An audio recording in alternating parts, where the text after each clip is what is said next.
अस्सलाम वालेकुम my dear students, welcome back. अभी हमने जो है एक और इंटरेस्टिंग टॉपिक पर बात करनी है और वो क्या है, limiting reactant.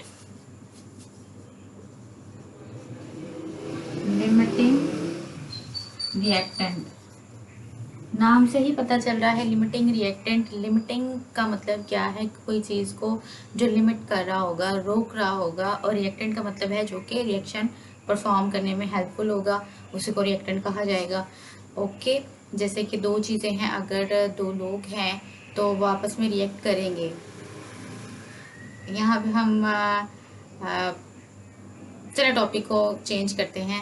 Limiting reactant. Limiting reactant मतलब कोई ऐसा ऐसा स्पीशी जो कि रिएक्शन को लिमिट करेगा, उसको कहते हैं लिमिटिंग रिएक्टेंट। यानी कि लिमिट करेगा, रोकेगा उसको प्रोसीड होने से, या फिर कुछ उसकी प्रोडक्ट्स की अमाउंट को ज़्यादा बनने नहीं देगा, इस तरह से। तो लिमिटिंग रिएक्टेंट है। और अगर इस तरह से अगर देखा जाए कॉमन लाइफ में, तो लिमिटिंग रिएक्टेंट अगर हम अपनी डेली लाइफ में इसको ऑब्जर्व करने की कोशिश करें तो ऑलमोस्ट हर जगह ही होते हैं लिमिटिंग रिएक्टेंट। जैसे कि अगर फैमिली में देख लो तो या सोशल ग्रुप में देख लो, फ्रेंड्स में देख लो, तो हर एक को में जो है ना, हर एक के लाइफ में कोई ना कोई लिमिटिंग रिएक्टेंट तो ज़रूर होगा जो उसको आगे बढ़ने से रोक रहा होगा। है ऐसा तो भी मुझे कमेंट में बताओ। कोई फ्रेंड होगा, कोई रिलेटिव होगा, कोई भी हो सकता है, वो जो भी आपको लिमिट करता है आगे बढ़ने से, तो वो लिमिटिंग रिएक्टेंट है। ओके, तो आगे चलते हैं अपने टॉपिक की तरफ। बहुत हमने अच्छी एग्जांपल देख ली है अपने कहाँ से, डेली लाइफ से। और अब हम इसको जो है वो केमिस्ट्री के लिहाज से देखेंगे कि लिमिटिंग रिएक्टेंट है क्या। तो लिमिटिंग रिएक्टेंट बेसिकली वो चीज़ है जो कि एक ऐसी स्पीशी जो क्या करती है, रिएक्शन को थोड़ी सी लेस अमाउंट में रिएक्शन में ली जाती है और जल्दी कंज्यूम हो जाती है, और प्रोडक्ट की अमाउंट को भी लिमिट करती है, यानी कि थोड़ा कम बनने देती है, उसको कहा जाता है लिमिटिंग रिएक्टेंट। ओके, अब हम इसकी जो है वो एग्जांपल देख लेते हैं। अच्छा जी, हम पहले मैंने आपको क्या बताया, लिमिटिंग रिएक्टेंट क्या है, जो कि लेसर क्वांटिटी में यूज़ होता है, लेसर क्वांटिटी, और उसके अलावा कंज्यूम अर्लियर, जल्दी कंज्यूम हो जाता है, और उसके अलावा लिमिट अमाउंट ऑफ प्रोडक्ट, और ये जो है हमें कम अमाउंट ऑफ प्रोडक्ट देता है। ये लिमिटिंग रिएक्टेंट है। ओके, उसके बाद हम इसकी एग्जांपल को देख लेते हैं कि क्या लिमिटिंग रिएक्टेंट जो होता है ना, ये least amount of product produce करता है। तो हम अब इसके एग्जांपल्स को देखते हैं, क्या इसको जो है वो जस्टिफाई किया जा सकता है कि जो हमने पढ़ा है क्या वाकई में ऐसा है।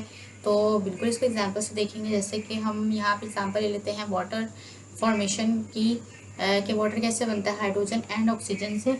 तो हाइड्रोजन प्लस ऑक्सीजन, तो ये किसके बराबर आता है, 2H2O के बराबर।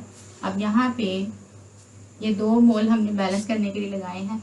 एक्चुअली होगा क्या, क्योंकि यहाँ पे O2 है, 2O हैं, यानी कि हाइड्रोजन भी 2 हैं, लेकिन एक ऑक्सीजन की वैलेंसी 2, लास्ट में जो है वो 2 उसके पास इलेक्ट्रॉन की कमी होती है। तो यहाँ पे हमें 2 हाइड्रोजन वहाँ पे यूज़ हो जाएंगे, लेकिन एक ऑक्सीजन के, दूसरी ऑक्सीजन एटम का क्या बनेगा, तो उसके लिए हमें यहाँ पे 2 लगाना पड़ेगा। यहाँ पे ये 4 हो गया, अब यहाँ पे भी हमें 2 लगाना पड़ेगा ताकि ये इक्वेशन हमारी बैलेंस हो जाए। अब यहाँ पे क्या होगा, हमने जो है जी क्या किया है, 2 मोल अपने हाइड्रोजन के लिए हैं और 1 मोल जो है वो अपना ऑक्सीजन का लिया है। 2 मोल यानी कि जो 2 है ये नंबर ऑफ मोल्स को शो कर रहा है, और ऑक्सीजन के साथ 1 है, इसका मतलब ये 1 मोल है, और हमारे पास as a result 2 mole of water बन गया है। अगर इसका मैस देखा जाए तो मैस क्या होगा, एक हाइड्रोजन का मैस होता है 1, 2 हाइड्रोजन कितना हो गया 2, और वो 2 जो है इस 2 के साथ मल्टीप्लाई होकर क्या बन जाएगा 4 ग्राम। और इस तरह से एक ऑक्सीजन का मैस है क्या है 16, और 2 ऑक्सीजन कितना होगा 32 ग्राम। ओके, तो 32 ग्राम, एक ऑक्सीजन का मास 16 और 2 का कितना हो गया 32 ग्राम। ओके, और उसके बाद फिर हमारे पास जो वाटर है वो कितने ग्राम बना है, ऑक्सीजन 32 और हाइड्रोजन 2, और 2 के साथ मल्टीप्लाई होके ये 2, उनका मैस भी 2 और ये 2 के साथ मल्टीप्लाई होकर 4, तो क्या बन गया है हमारे पास ये 36 ग्राम। ओके, तो अब ये है हमारे पास एग्जाम्पल। अब यहाँ पे जो कम अमाउंट में ली गई है, जो कम अमाउंट में रिएक्टेंट दिया गया है, वो दोनों में से कौन सा है, 2 मोल तो हाइड्रोजन के, 1 मोल ऑक्सीजन का। तो ऑक्सीजन यहाँ पे लिमिटिंग रिएक्टेंट है जो कि कम अमाउंट में लिया गया है। अब जैसे ही रिएक्शन होगा तो ये सारे का सारा जो हाइड्रोजन है वो एक ऑक्सीजन एटम कंज्यूम कर जाएगा और वाटर जो है हमें मिल जाएगा। तो एक ऑक्सीजन का जो मोल है वो एज इट इज़ रह जाएगा। 1 मोल ऑफ ऑक्सीजन जो है, यानी कि एक जो ऑक्सीजन एटम है ना आपका, एक जो ऑक्सीजन एटम होगा वो एज इट इज़ ही रह जाएगा। सही। और तो इसका मतलब क्या है कि इसने हमें प्रोडक्ट, ये अर्ली कंज्यूम भी हो गया, इसने हमें प्रोडक्ट भी दे दी है लेकिन लीस्ट अमाउंट में, और इसको कम क्वांटिटी में लिया गया था 1 मोल में और जल्दी कंज्यूम भी हो गया। इसका मतलब क्या है कि ये लिमिटिंग रिएक्टेंट है जो कि रिएक्शन को सिर्फ और सिर्फ एक महदूद प्रोडक्ट तक ही चला सका है देने में हमें, जिससे हमें महदूद जो है वो प्रोडक्ट्स मिली हैं, ज़्यादा नहीं मिली क्योंकि जल्दी ही कंज्यूम हो गया है।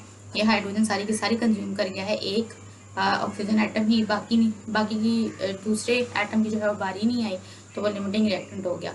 इसी तरह से अगर एक और एग्जांपल लेते हैं कार्बन की प्लस ऑक्सीजन की, कार्बन डाइऑक्साइड फॉर्मेशन की, तो यहाँ पे है ये 2, यानी कि 1 मोल का ये हो गया 1 मोल, ये हो गया हमारे पास 2 मोल, सॉरी 2 मोल होगा क्योंकि यहाँ पे 2 ऑक्सीजन है तो यहाँ पे 2 कार्बन चाहिए बैलेंस करने के लिए।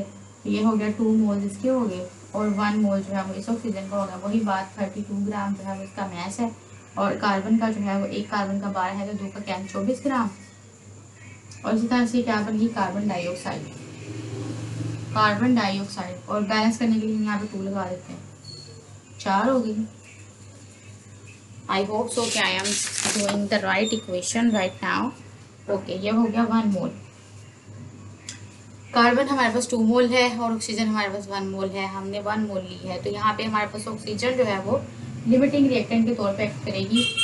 बैलेंस नहीं हम करेंगे क्योंकि कार्बन हमें यहाँ पे 1 ही चाहिए, कार्बन का आइटम जो है हमें 1 ही चाहिए।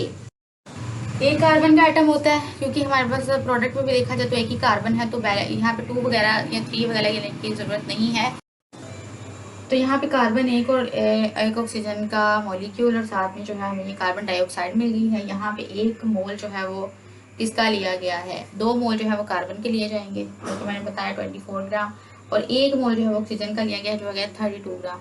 अब यहाँ पे 2 मोल इसके लिए गए हैं और कम मोल किसके लिए गए हैं, ऑक्सीजन के। तो ऑक्सीजन यहाँ पे जो है वो लिमिटिंग रिएक्टेंट के तौर पे एक्ट करेगा और कार्बन डाइऑक्साइड हमें जो है वो मिल जाएगी, और जो कि कितनी होगी 12 और 32 और 12 को आप प्लस कर लो और इसका टोटल मास जो है वो आ जाएगा उतने ग्राम।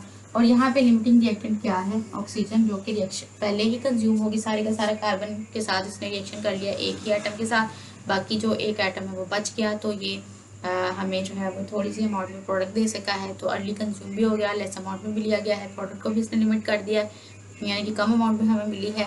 तो यहाँ पे लिमिटिंग रिएक्टेंट इस रिएक्शन में क्या होगा, ऑक्सीजन। अब डिपेंड करता है भाई, ऐसा नहीं है कि अगर हाइड्रोजन और ऑक्सीजन के मामले में जो ऑक्सीजन है वो लिमिटिंग रिएक्टेंट था तो कार्बन और ऑक्सीजन वाले में भी ऑक्सीजन नहीं होना था, या फिर इसके अलावा अगर किसी और 2 स्पीशीज़ के दरमियान में रिएक्शन होता है, 2 रिएक्टेंट्स के दरमियान में रिएक्शन होता है, तो वहाँ पे अगर ऑक्सीजन ना हुई तो फिर हम क्या कहेंगे, इन दोनों में तो ऑक्सीजन ही लिमिटिंग रिएक्टेंट रही क्योंकि वो कम मोल्स में ली गई। तो आगे किसी भी और रिएक्शन में कोई और लिमिटिंग रिएक्टेंट हो सकता है, डिपेंड करता है कि रिएक्टेंट्स कौन कौन से हैं जो भी कम अमाउंट में लिए जाएंगे। लिमिटिंग रिएक्टेंट की पहचान आपने करनी है, वो कैसे करनी है कि वो थोड़ी क्वांटिटी में लिया जाएगा और रिएक्शन को पहले ही रिएक्शन में जो है वो कंज्यूम हो जाएगा, यूज़ हो जाएगा, सारे का सारा प्रोडक्ट बना देगा पहले ही, और प्रोडक्ट भी हमें कम अमाउंट में देगा।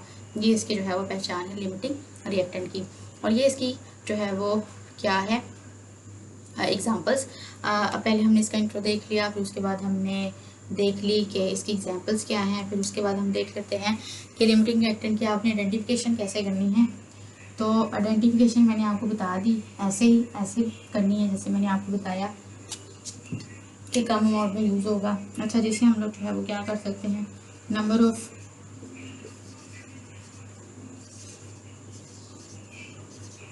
मोल्स ऑफ रिएक्टेंट को कैलकुलेट कर सकते हैं, उसके अलावा number of moles of products को कैलकुलेट कर सकते हैं। और ये जो है जी हमारे पास रिएक्टेंट विच प्रोड्यूसेस, इसके अलावा हम लोग जो है वो आइडेंटिफाई कर सकते हैं उस रिएक्टर को which produce in produce less amount of product.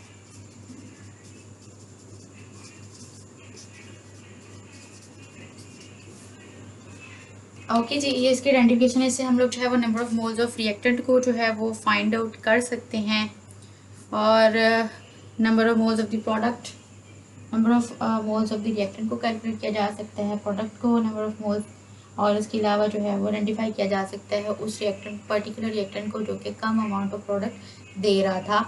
तो ये था जी हमारा लिमिटिंग रिएक्टेंट का लेक्चर। आई होप आपको जो है वो क्लियर हो गया है। फिर भी कोई क्वेश्चन हो तो let me know in the comment section, और उसके अलावा अगर कोई पॉइंट आपने मिस कर दिया है तो उसको पॉज करके या फिर रिवाइड करके देख लो। और thank you so much, next lecture में मिलेंगे, तब तक के लिए टाटा।